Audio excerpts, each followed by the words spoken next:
নমস্কার, সকল ভক্ত বন্ধুদের সাদর আহ্বান জানাই বেদান্ত দর্শন ফেসবুক পেজে। বেদান্ত দর্শন ফেসবুক পেজে আমরা আজকে শ্রী শ্রী রামকৃষ্ণ কথামৃত অনুধ্যান শুনব আর শেষ করব মায়ের কথা দিয়ে। ঠাকুর মায়ের শ্রীচরণে সাষ্টাঙ্গ প্রণাম নিবেদন করে, শ্রী গুরুদেবের শ্রীচরণে সাষ্টাঙ্গ প্রণাম নিবেদন করে সকল ভক্ত বন্ধুদের শুভেচ্ছা জানিয়ে শুরু করছি আজকের প্রসঙ্গ। নমস্কার।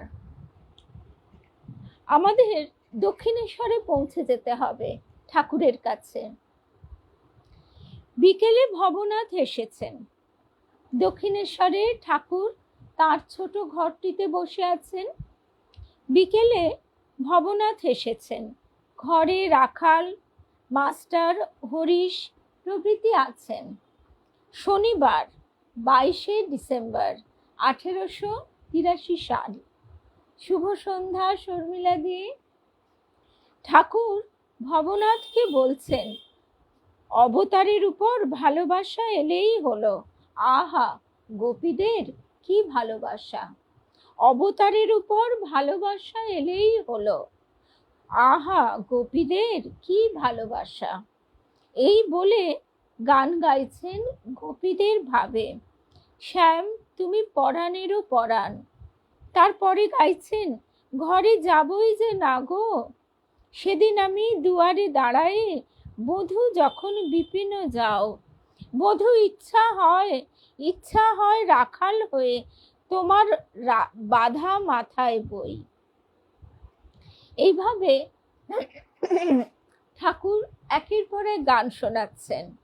তারপর বলছেন, রাস মধ্যে যখন শ্রীকৃষ্ণ অন্তর্হিত হলেন, রাস মধ্যে যখন শ্রীকৃষ্ণ অন্তর্হিত হলেন, গোপীরা একেবারে উন্মাদিনী।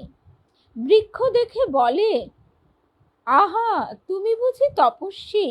শ্রীকৃষ্ণকে নিশ্চয় দেখেছ, তা না হলে নিশ্চল সমাধিস্থ হয়ে রয়েছ কেমনে? তৃণাচ্ছাদিত পৃথিবী দেখে বলে, হে পৃথিবী, তুমি নিশ্চিত তাকে দর্শন করেছ, না হলে তুমি রোমাঞ্চিত হয়ে রয়েছ কেন? অবশ্য তুমি তার স্পর্শ সুখ সম্ভোগ করেছ।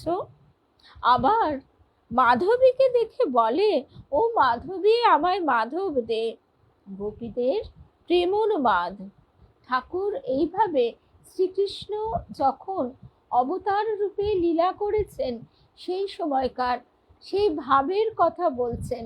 অথচ যারা বসে আছেন, রাখাল, মাস্টার, হরিশ, আবার ভবনাথ এসেছেন, তারা তখনও কি জানেন যে ঠাকুর কে? তারা তো সবাই ঠাকুরের পার্ষদ, সাঙ্গপাঙ্গ। অবতারের লীলা যখনই প্রকাশিত হয়, তখনই তার সাঙ্গপাঙ্গ পার্ষদরা বারে বারে তার সঙ্গে আবির্ভূত হন। কিন্তু বৈষ্ণবী মায়া দ্বারা তাদের এমন একটা তফাতের থাকার ব্যবস্থা করা হয় যে তখন তারা নিজেদের স্বরূপ বা সত্তাটি খানিক বিস্মৃত হন।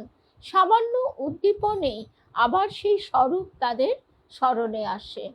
তা এখানে আমরা যখন দেখছি যে দক্ষিণেশ্বরে 22শে ডিসেম্বর 1883 সাল ভবনাথকে ঠাকুর শ্রী রামকৃষ্ণ বলছেন, অবতারের উপর ভালোবাসা এলেই হলো। আহা, গোপীদের কি ভালোবাসা! সেখানে মাস্টার মশাইও আছেন। মাস্টার মশাই সব দিন সেখানে পৌঁছতে পারতেন না, তার কাজ থাকতো, তার যে স্কুলে পড়ানোর কাজ, তাছাড়া তার সংসার ধর্ম ছিল।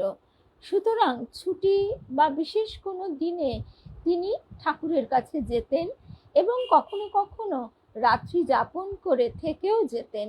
তো সেই সব দিনের কথাগুলি আমরা এখানে এই কথামৃতে পাই।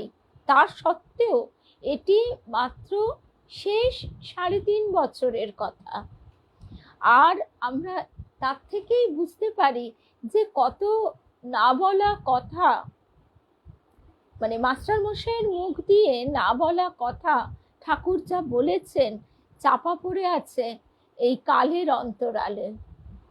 কারণ ঠাকুর আজও অবধি দর্শন দেন, সেই উপযুক্ত আধার হলে। আবার কখনো বা অহৈতুকী কৃপায় আমাদের মতন অনুপযুক্ত তাদেরকেও তিনি কৃপা করে ক্ষণিকের তরেও দর্শন দেন। এ কথা আজকে আমরা বিশ্বাস করছি। এটাই হচ্ছে অবতার লীলার মাহাত্ম্য। তিনি এসে গেছেন, তিনি প্রকাশিত হয়েছেন। তিনি কে? তিনি হচ্ছেন এক গাঢ় ঘনীভূত শক্তির সাকার রূপে প্রকাশ। এই কারণেই গীতায় আমরা পাই, যখন অর্জুনকে শ্রীকৃষ্ণ বলছেন যে অহো অর্জুন, তুমি বলো তো ওই দূরে কি দেখতে পাচ্ছ?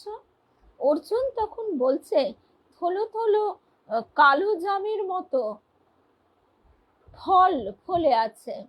তখন শ্রীকৃষ্ণ অর্জুনকে বলছেন, না, দেখো ভালো করে, থলো থলো কৃষ্ণ ফলে আছে। অর্থাৎ অবতার বারে বারে প্রকাশিত হন, বারে বারে তার আবির্ভাব ঘটে জগৎকে সেই উচ্চ সুরে উচ্চ পর্যায়ে বেঁধে নেবার জন্য। শুভ সন্ধ্যা রিমা, মৌসুমী, সিদ্ধার্থ, মালবিকা, সন্ধ্যাদি, স্মিতা, রূপা, মিনুদি, বিলাসপুরের দিদি, রুমাদি, সকল ভক্ত বন্ধুদের শুভ সন্ধ্যা জানাই। কুমকুমদি, শুভ সন্ধ্যা। এটাই অদ্ভুত যে সেদিন এত মেঘ করেছিল, খুব ছেলে ডেকেছে, মা দেখে যাও কেমন অন্ধকার হয়ে গেছে, একদম মনে হচ্ছে সন্ধে হয়ে গেছে। একটা বই পড়তে পড়তে দৌড়ে বিছানার ওপর রেখে চলে গেছি চশমাটা, তারপর এসে ধপ করে বসে পড়েছি, খেয়াল করিনি। মানে এটা হয়েছে কি, ভাঙেনি, পুরো বেঁকে গেছে, তার ফলে একটু অসুবিধা হচ্ছে। আর এটা সারানোও যাবে না, সারানো না যাক, আবার পাওয়ারও চেঞ্জ হয়েছে, সুতরাং নতুন চশমা করতে দিতে হবে। তার জন্য তার কথা কি আর বন্ধ থাকে? কখনো না। তার কৃপায় চুরচুর হয়তো ভেঙে যায়নি, একেবারে তো অব্যবহার্য হয়ে পড়েনি। সুতরাং এভাবেই আমাদের পাঠ চলুক, আমরা তার কথা শুনতে শুনতে বলতে বলতে এগিয়ে চলি। আরও একটা কথা, সেদিন ভার্গব অফিসিয়ালি অ্যানাউন্স করেছে যে 1000 কণ্ঠে শ্রীরামকৃষ্ণ নাম।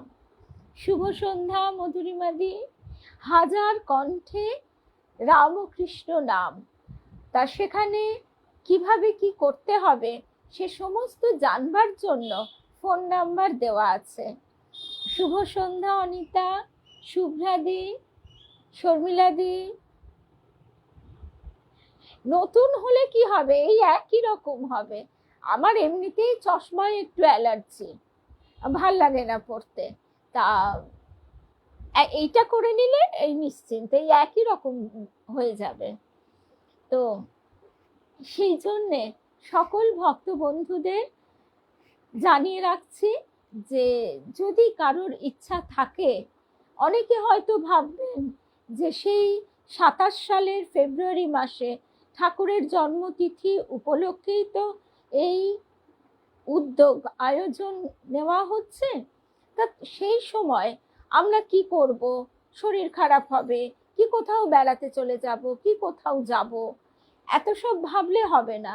তার কাছেই প্রার্থনা, যেন তোমার নাম আমাদের মুখ দিয়ে বেরোয়, আমাদের কণ্ঠে ধ্বনিত হয়, এই প্রার্থনা নিত্য নৈমিত্তিক যেন থাকে। তাহলে দেখা যাবে যে আমাদের পথের বাধা তিনি সরিয়ে দিচ্ছেন। তিনি তো বলেইছেন, আর কিছু না পারো, শুধু এই নামটি করতে পারবে তো।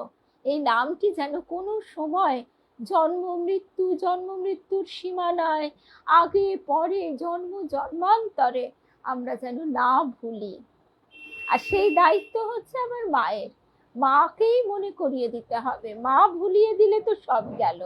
সুতরাং আমাদের সকলের প্রার্থনা, যাদের যাদের ইচ্ছে উৎসাহ, তারা সবাই নামটা এনরোল করে নেবেন। তারপর আমরা চলে যাই দক্ষিণেশ্বরে। শুভ সন্ধ্যা সঞ্চিতা, সঞ্চিতা, সোমা, জয়শ্রী, শুভ সন্ধ্যা। আরও একটা কথা বলি, আগামীকাল আমাদের এন্টালি রামকৃষ্ণ অর্চনালয়ে আবার পাঠ আছে। তার সঙ্গে ভার্গবের সুযোগ্যা শিষ্যা আমাদের মালবিকা আর স্মিতা, আমাদের ভক্ত দুই বন্ধু পাঠচক্রে, তারা গান করবে। সুতরাং এই চশমা ভাঙা, চশমা কেলেঙ্কারি কোনোটাই বাধা হলো না। তিনি ঠিক উপায় করে দেন। তার কাছে প্রার্থনা যে তোমার নামটি তুমি করিয়ে নাও। আমরা আবার চলে যাই দক্ষিণেশ্বরে। ঠাকুর বলছেন গানের পর, শ্যাম তুমি পরাণেরও পরাণ ইত্যাদি গানের পর ঠাকুর বলছেন রাস মধ্যে যখন শ্রীকৃষ্ণ অন্তর্হিত হলেন, গোপীরা একেবারে উন্মাদিনী। বৃক্ষ দেখে বলে, তুমি বুঝি তপস্বী? শ্রীকৃষ্ণকে নিশ্চয় দেখেছ, তা না হলে নিশ্চল সমাধিস্থ হয়ে রয়েছ কেন? তৃণাচ্ছাদিত পৃথিবী দেখে বলে, হে পৃথিবী, তুমি নিশ্চিত তাকে দর্শন করেছ, না হলে তুমি রোমাঞ্চিত হয়ে রয়েছ কেন? অবশ্য তুমি তার স্পর্শ সুখ সম্ভোগ করেছ। আবার মাধবীকে দেখে বলে, ও মাধবী, আমায় মাধব দে। গোপীদের প্রেমোন্মাদ। যখন অক্রূর এলেন, শ্রীকৃষ্ণ বলরাম মথুরা যাবার জন্য তার রথে উঠলেন, তখন গোপীরা রথের চাকা ধরে রইলেন, যেতে দেবেন না। এই বলে শ্রীরামকৃষ্ণ আবার গান গাইছেন, ধরো না রথ চক্র, রথ কি চক্রে চলে? যে চক্রের চক্রী হরি, যার চক্রে জগৎ চলে।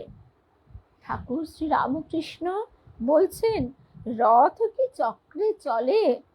এই কথাগুলি আমার বড় লাগে। যে চক্রে ব্রহ্মাণ্ড ঘোরে, রথির আজ্ঞা লয়ে সারথি চালায়। আমাদের গুরুদেব বলতেন রথের চার চাকা, অর্থাৎ জ্ঞান, বিবেক, বৈরাগ্য, ভক্তি। আবার বলতেন ভক্তি, ভালোবাসা, বিবেক, শরণাগতি, এই হচ্ছে রথের চার চাকা। আবার কখনো সেই চাকা তার হাতের সুদর্শন চক্র, অর্থাৎ পথের সব বাধা কেটে তার দিকে এগিয়ে যাবার রাস্তা পরিষ্কার করে দিচ্ছে। বলতেন আমাদের গুরুদেব শ্রী শ্রী তারক ব্রহ্ম তারা দাস। ঠাকুর শ্রী রামকৃষ্ণ তার ঘরের দক্ষিণ পূর্বের বারান্দায় রাখাল, লাটু, মণি, হরিশ প্রভৃতি ভক্ত সঙ্গে বসে আছেন। বেলা 9টা হবে। আজ 23শে ডিসেম্বর 1883 সাল। মণির গুরুগৃহে বাসের আজ 10ম দিবস। মণি মানে কিন্তু মাস্টার মশাই, শ্রীম। শ্রীযুক্ত মনমোহন কন্যঘর থেকে সকালবেলা এসেছেন। ঠাকুরকে দর্শন করে ও কিছুক্ষণ বিশ্রাম করে আবার কলকাতা যাবেন। হাজরাও ঠাকুরের কাছে বসে আছেন। নীলকণ্ঠের দেশের একজন বৈষ্ণব ঠাকুরকে গান শোনাচ্ছেন। বৈষ্ণব প্রথমে নীলকণ্ঠের গান গাইলেন। ঠাকুর হাজরাকে বলছেন, এ গান কি একরকম লাগলো? হাজরা বলছেন, এ গান সাধকের নয়, জ্ঞান দ্বীপ, জ্ঞান প্রতিমা। ঠাকুর বলছেন, আমার কেমন কেমন বোধ হলো। আগেকার সব গান ঠিক ঠিক। পঞ্চবটিতে ন্যাংটার কাছে আমি গান গেয়েছিলাম, জীব সাজ সমরে, রণবেশে কাল প্রবেশে তোর ঘরে। আর একটা গান, দোষ কারু নয় গো মা, আমি সখাত সলিলে ডুবে মরি শ্যামা। স্ব দন্তস্বয় বফলা, সখাত অর্থাৎ আমরা নিজেদের দোষে নিজেদের কর্মফলে আমরা ভোগ করি। এখানে জয়দীপ মহারাজ ভারী সুন্দর একটি সংজ্ঞা দিয়েছেন, ভোগ, উপভোগ, সম্ভোগ। আমরা একটু আগেই এই সম্ভোগ কথাটি শুনলাম। ঠাকুর বলছেন ধরণীকে, হে পৃথিবী, তুমি নিশ্চিত তাকে দর্শন করেছ, না হলে তুমি রোমাঞ্চিত হয়ে রয়েছ কেন? অবশ্য তুমি তার স্পর্শ সুখ সম্ভোগ করেছ। ভোগ মানে হচ্ছে যা আমাদের গ্রাস করে, ভোগ অন্তে ভোগান্তি হয়, অর্থাৎ তার একটা ক্লেশ কষ্ট থেকে যায়। যেমন আমরা ভোগ করছি, খাচ্ছি, রাশি রাশি খাচ্ছি, তারপরে একটা আমাদের শারীরিক ব্যাধি হতে পারে বা পেটের সমস্যা হতে পারে। এমনকি কিছুই যদি না হয় তো অতিরিক্ত ভোজনের কারণে একটা শরীরে অস্বস্তি হতে পারে। এরকম সমস্ত ক্ষেত্রেই ভোগ অন্তে ক্লেশ বা কষ্ট। এরপর হচ্ছে উপভোগ। উপভোগ কাকে বলে? উপভোগ হচ্ছে ক্ষণিক আনন্দ। যেমন একটি ফুল দেখে আমার আনন্দ হলো, কিন্তু সেটি চিরস্থায়ী নয়। একটি গান শুনে আনন্দ হলো, একটি সুন্দর দৃশ্য দেখে, একটি সুন্দর সম্পর্কে, এমনকি সন্তান লাভে যে আনন্দ, সে আনন্দও কিন্তু উপভোগের পর্যায়ে পড়ে, কারণ সে আনন্দও ক্ষণিকের। তারপর হচ্ছে সম্ভোগ। সম্ভোগ অর্থে আত্মার যে রমণ, অর্থাৎ আত্মা সে পরমাত্মার সঙ্গে যে আনন্দ আস্বাদন করে, তাই হচ্ছে সম্ভোগ। যোগী, ধ্যানী, তপস্বী, সাধক, তারা ধ্যানে আমাদের একেবারে মস্তিষ্ক থেকে যে চক্র হচ্ছে সহস্রার, সেখান থেকে যে অপূর্ব অমৃত ক্ষরণ হয়, সেইটি তারা সম্ভোগ করেন। এটি হচ্ছে তৈল ধারাবৎ। তৈল ধারা কিরকম? কন্টিনিউয়াস, সেটা প্রবাহিত হতে থাকে, তার কোনো ছেদ হয় না। সেই জন্য মহারাজজিরা তাদের যে বিভিন্ন লেকচার বা আমাদের ঈশ্বরীয় প্রসঙ্গ তারা করেন, সেখানে তারা খুব সুন্দর একটি উদাহরণ দেন। ডটেড লাইন, ডট ডট করে আমরা একটা যদি লাইন টানি, বা বাচ্চাদের লেখা শেখবার বইতে সেই রকম ডটেড 1 2 অ ক খ এবিসিডি থাকে, ছবি থাকে, সেগুলিকে তারা হাত বুলিয়ে যুক্ত করে, তারপর স্পন্টেনিয়াস তারা সেগুলি করতে পারে, লিখতে পারে, আঁকতে পারে। ঠিক সেই রকম আমরাও যদি সারা দিনের মধ্যে ওই রকম ছোট ছোট মুহূর্ত তাকে স্মরণ করি, স্মরণ করতে করতে দেখব সেই ডটেড লাইন যেরকম এক হয়ে যায়, তেমনি তার চিন্তা বিচ্ছিন্ন হতে হতে নিরবচ্ছিন্নভাবে প্রবাহিত হচ্ছে। এই ভাবটি ভারী সুন্দর। আমাদের মতো বহু জনকে তিনি কৃপা করে অজস্র সময় দিয়েছেন, আবার এমন জীবন যুদ্ধ দেননি যে প্রতি মুহূর্ত আমাদের স্ট্রাগল করতে হয়। সুতরাং আমরা এই যে সময়টিকে কতভাবেই নষ্ট করি। আমাদের দেবীমা সেই ছোটবেলা থেকে বলতেন যে তোমরা 2-4 পয়সা এদিক ওদিক হলে কত দুঃখ করো, আর কত যে সময় নষ্ট করছো সেটা একবার ভেবে দেখো না। তো ঠাকুর বলছেন ন্যাংটা অত জ্ঞানী, মানে না বুঝেই কাঁদতে লাগলো। এসব গানে কেমন ঠিক ঠিক কথা।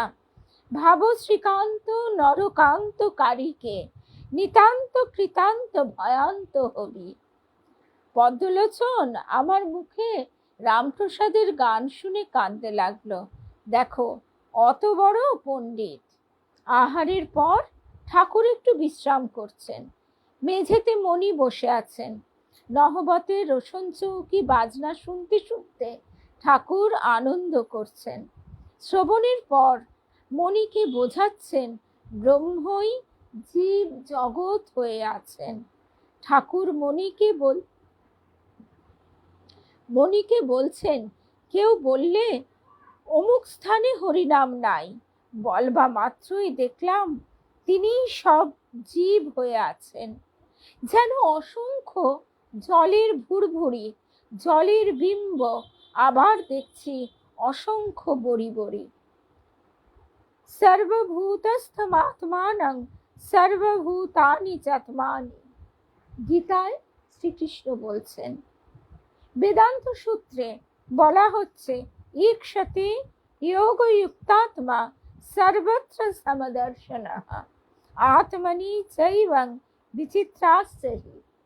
এখন এইটি বারবার আমাদের দেবী মা যে কথা বলতেন, এটি বুদ্ধি যোগ দ্বারা তুমি বুঝতে পারবে, কিন্তু ধারণা করতে পারলেও তাতে স্থিত হতে পারবে না। কারণ আমরা আজকে যেখানে বসে এই কথাগুলি বলছি, সেখানে আমার সবকিছু সুবিন্যস্ত, সবকিছু ঠিকঠাক আছে, কিন্তু আমার ঘর বাড়ি ভেসে গেছে, আমার পাশে কেউ নেই। এক গলা জলে দাঁড়িয়ে আমি কি বলতে পারবো? এইটি হচ্ছে তপস্যা করে লাভ করতে হয়। ও দেশ থেকে বর্ধমানে আস্তে আস্তে দৌড়ে একবার মাঠের পানে গেলাম। বলছেন ঠাকুর, বলি দেখি এখানে জীবরা কেমন করে খায় থাকে।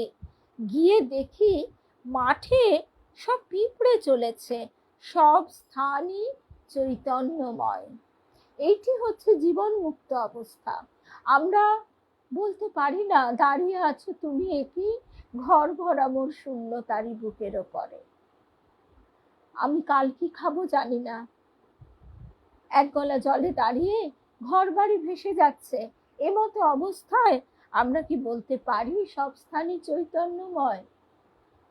হাজরা ঘরে প্রবেশ করে মেঝেতে বসলেন। ঠাকুর বলছেন, নানা ফুল পাপড়ি থাক থাক, তাও দেখছি ছোট বিম্ব বড় বিম্ব, অর্থাৎ ছোট ভুরভুরি তার শক্তি কম, বড় বিম্ব তার শক্তি বেশি। এই সকল ঈশ্বরীয় রূপ ও দর্শন কথা বলতে বলতে ঠাকুর সমাধিস্থ হচ্ছেন।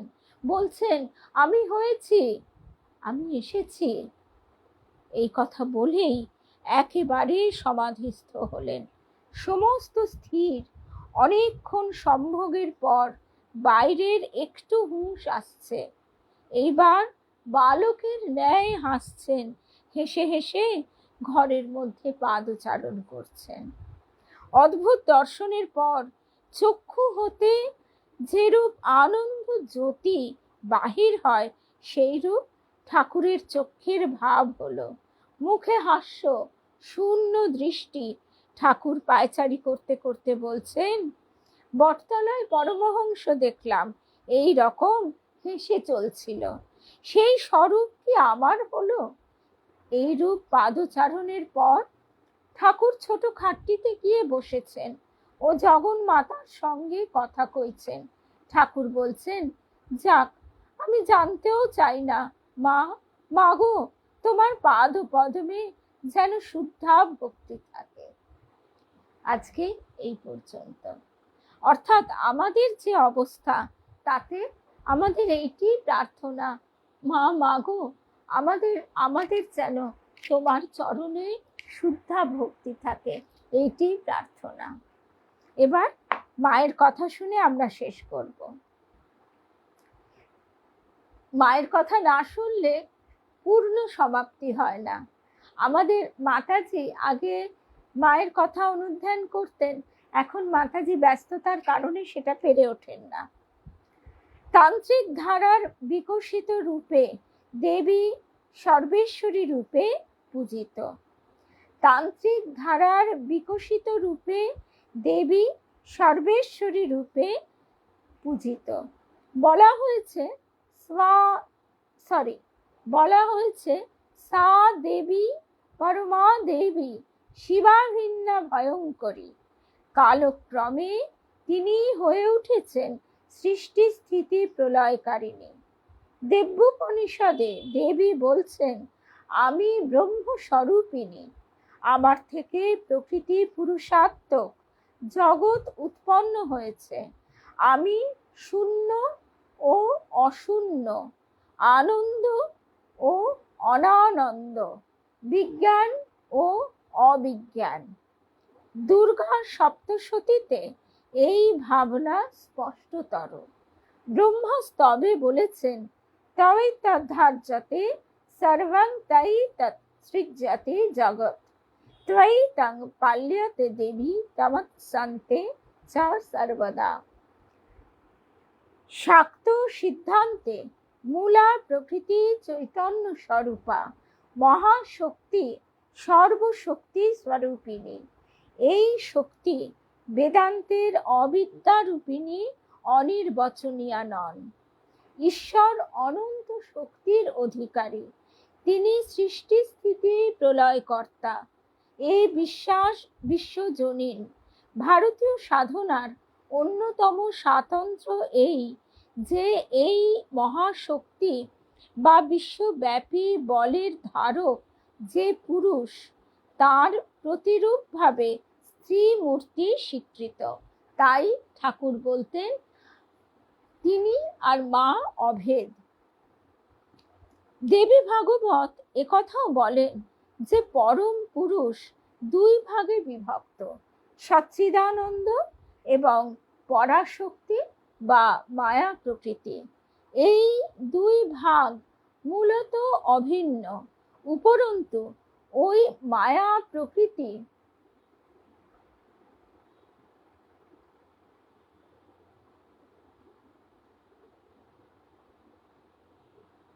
ও নেটের সমস্যার কারণে বোধহয় এটা হচ্ছে।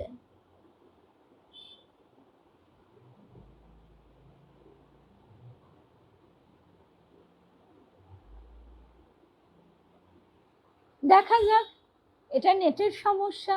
আমরাও এই তো এখন দেখা যাচ্ছে। এখন আমরা মোটামুটি শেষ পর্যায়ে আছি। আচ্ছা, দেবী ভাগবত একথাও বলেন যে পরম পুরুষ দুই ভাগে বিভক্ত, সচ্চিদানন্দ এবং পরাশক্তি বা মায়া প্রকৃতি। এই দুই ভাগ মূলত অভিন্ন, উপরন্তু ওই পরাশক্তি বা মায়া প্রকৃতি অরূপা হলেও ভক্তদের অনুগ্রহ করবার জন্য নানা রূপ ধারণ করে থাকেন। সেদিন দুটি জায়গায় দুটি অপূর্ব কথা পড়লাম। একটা হচ্ছে এই যে ফেসবুক বা এই সোশ্যাল মিডিয়ার কল্যাণে আমরা কত কিছু জানতে পারি। সকলের বাড়িতে তো আর লাইব্রেরিও থাকে না, তাও তো আমাদের সময়ে প্রত্যেকের বাড়িতে প্রচুর বই থাকতো। তখন বই ছাড়া গতি ছিল না, কিন্তু তারও তো একটা সীমাবদ্ধতা থাকে। আর এক্ষেত্রে কি হয়, এক্ষেত্রে যেহেতু আমি এই আধ্যাত্মিক বা স্পিরিচুয়াল বিষয়গুলি ফলো করি, প্রচুর প্রচুর অপূর্ব সমস্ত বিষয় আসতে থাকে। এখানে এই কথাটাই ঠিক, যে কথাটা শুনলাম, কোথায় গেল, যা হাওয়ায় উড়ে গেল। এত সুন্দর কথাটা, এই বইটা সেদিন আমাকে অনিতা দিয়েছে। বইটা এত ভালো, আমরা পরপর শুনবো, কিন্তু মাঝখান থেকেও একটু একটু শুনছি। তা যাই হোক, এখন ওই পাতাটা উল্টে গেছে, একদম খুঁজে পাচ্ছি না, তাতে কোনো অসুবিধা নেই। যে কথাটা আমরা শুনলাম যে এই অনন্ত মায়া শক্তি আমাদের জন্য নানা রূপ ধারণ করেন। এইবার যে উদাহরণটা, সেইটা সেদিন আনন্দময়ী মায়ের একটা কথা শুনলাম। আনন্দময়ী মায়ের প্রসঙ্গে বলছেন যে মায়ের বয়স 70 তখন, কিন্তু অদ্ভুতভাবে এক ভক্ত প্রথম এসেছেন। এসে তিনি মাকে দেখে, মায়ের প্রসঙ্গে তিনি শুনে এসেছেন, এবার এসে প্রথম দেখছেন 17 বছরের এক কিশোরী মেয়ে রূপে। তিনি যখন বাইরে বেরিয়ে এসে বলছেন মায়ের বয়স কত, তখন সবাই বলছে মায়ের বয়স তো 70-এর ঊর্ধ্বে, 70 ঊর্ধ্ব এখন। তখন বলছে তাকে তো আমি একটি বালিকা কিশোরী রূপে দেখলাম, এই 16-17 বছর বয়স। তখন অনেকে বলছেন হ্যাঁ, মায়ের রূপের বারবার পরিবর্তন হয়। আচ্ছা, পন্ডিচেরির মা, তার প্রসঙ্গেও আরেকটি লেখা পড়লাম। সেটি হচ্ছে এক ভক্ত এসেছে মায়ের কাছে, সেও এসেছে কিন্তু স্বপ্নে দেখে। স্বপ্নে মাকে একদম বাচ্চা মেয়ে হিসাবে দেখেছে। মাকে তিনি দেখেছেন ইয়ঙ্গার গার্ল, ঠিক এই কথাটা বলছেন সেই ভক্তটি। হেসে হাত নেড়ে কাছে ডাকছে। তা আশ্চর্যভাবে তিনি পথে বেরিয়ে পড়ে যেন মন্ত্র চালিত বা যন্ত্র চালিত, যে ওয়ার্ডটাই বলি না কেন, সেইভাবে তিনি পৌঁছে যান পন্ডিচেরির মায়ের কাছে, এবং মাকে দেখে তিনি অবাক বিস্ময়ে চেয়ে আছেন। মায়ের তখন বৃদ্ধা রূপ। তা মায়ের সঙ্গে সেদিন কোনো কথা বলা হয়নি। মাকে তারপর তিনি সেখান থেকে খবর নিয়ে, অফিস থেকে মাকে তিনি একটি চিঠি লেখেন এবং সেখানে তিনি এই কথাগুলি বলেন, মা আমি তোমার কাছে এসেছিলাম, ঠিক তোমাকে আমি তো দেখলাম একটা বাচ্চা মেয়ে আমাকে হাত নেড়ে হেসে হেসে ডাকছে। তাতে মা উত্তর দিচ্ছেন, হ্যাঁ তুমি সেই রূপে আমাকে দেখে থাকতেই পারো, তাতে কোনো ভুল নেই। কি অপূর্ব কথাগুলি! এখানেও ঠিক সেই কথাই বলা হচ্ছে, তার অনন্ত ভাব। এর আগে আগে কি হয়েছে, রামপ্রসাদ তিনিও তার ছোট কন্যার রূপে মাকে দেখেছেন কিন্তু চিনতে পারেননি। তারপর আমরা জানি যে ওই যে যোগক্ষেম বহম মহম, সেই জায়গার টিকা লিখতে গিয়ে মনে হচ্ছে পণ্ডিতের যে বহম বহম বহন করি না, বহন করি কথাটা এখানে ঠিক হবে না। তিনি বোঝা বন, ভক্তের বোঝা ভগবান বয়, এ কথা তো প্রচলিত, কিন্তু না না, এটাখানে কোথাও ভুল আছে। কিন্তু ভেবে তিনি স্নান করতে গেছেন। স্নান করতে করতে অনেক দেরি হয়ে গেছে। ফিরে এসে দেখেন যে এক ঝুড়ি সবজি, তৈজসপত্র যাকে বলে, মানে মুদির সব জিনিসপত্র, চাল ডাল নামানো এক ঝুড়ি। তখন তার দেখে মনে পড়েছে, আহা আমি তো আজকে কোনো আহারের বন্দোবস্ত করিনি, সকাল থেকেই লেখালেখি করছি, তারপর ভাবতে ভাবতে চান করতে চলে গেলাম, তারপর বাড়ি ফিরেছি বেলা গড়িয়ে গেল, তাহলে আজ বোধহয় আর আহারই চড়বে না। কিন্তু বাড়ি ঢুকে ওই সব মানে ঝুড়ি ভর্তি সব কিছু দেখে তিনি তার স্ত্রীকে যখন বলছেন এসব কে দিয়ে গেল, তখন তার স্ত্রী বলছেন, ও মা একটি ছোট কালো পানা ছেলে মাথায় করে দিয়ে গেল, গা দিয়ে টপ টপ করে ঘাম পড়ছে, আমাকে বলল তুমি নাকি পাঠিয়েছো। তা আমি বললাম একটু বসো বাবা, দুটি খেয়ে যাও। সে বললে না আমার খাবার সময় নেই। তা বড্ড ঘেমে গেছিল, আমি আঁচল দিয়ে ঘামটা মুছিয়ে দিতেই সে হেসে চলে গেল, আর যাওয়ার সময় বলে গেল তুমি নাকি তাকে বড্ড তাগাদা দিয়েছ, আর এই এত ভারী বোঝা চাপিয়ে বলেছ পৌঁছে দিতে। তা তুমি তো শিশুর প্রতি এত নিষ্ঠুর নও, আমার বড় দুঃখ হলো। তখন তিনি কাঁদতে কাঁদতে ধুলায় গড়াগড়ি দিচ্ছেন, বলছেন আহা তুমি ধন্য, তুমি ধন্য, স্বয়ং তিনি ভক্তের বোঝা মাথায় করে বয়ে এনেছিলেন, আমার সে দর্শন লাভ হয়নি, তোমার হয়েছে। এইবার এই সেই পাতাটা আর খুঁজে পেলাম না, তবে অনিতাকে আর কি বলে ধন্যবাদ দেব। আর এটা তো ধন্যবাদের সম্পর্কও নয়, মা স্বয়ং, ঠাকুর স্বয়ং ওর হাত দিয়ে বইটি পৌঁছে দিয়েছে আমাদের সবার জন্য।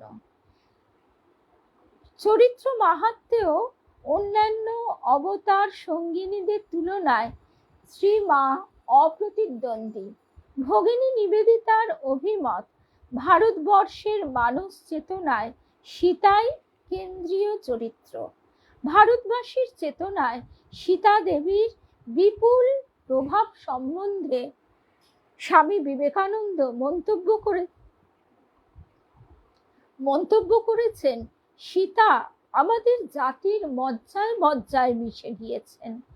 সর্বং সহা সীতা চরিত্রে পতিপ্রাণতা, তেজস্বিতা, সহিষ্ণুতা, কোমলতা ও পবিত্রতার বিস্ময়কর সমন্বয় ঘটেছে।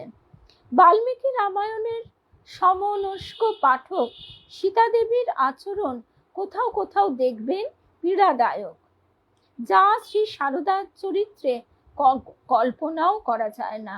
স্বল্পজ্ঞাত চরিত্র দেবী যশোধরা স্বামীর গৃহত্যাগে শোকে দুঃখে জর্জরিত হয়েছিলেন। তিনি অনেক কাল পরে, মানে বুদ্ধদেবের স্ত্রী যশোধরা অনেক কাল পরে স্বামীর পদাঙ্ক অনুসরণ করে ভিক্ষুণীর ব্রত গ্রহণ করেছিলেন।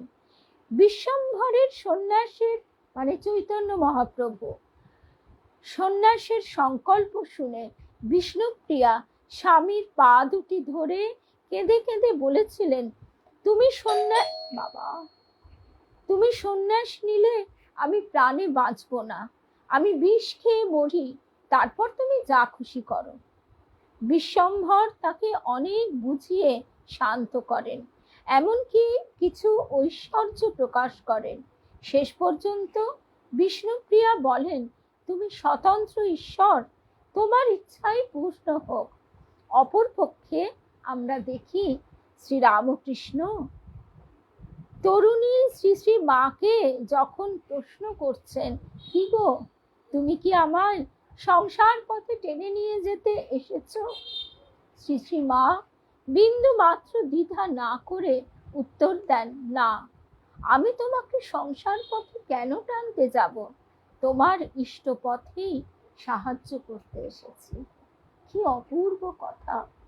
এ কথা তিনি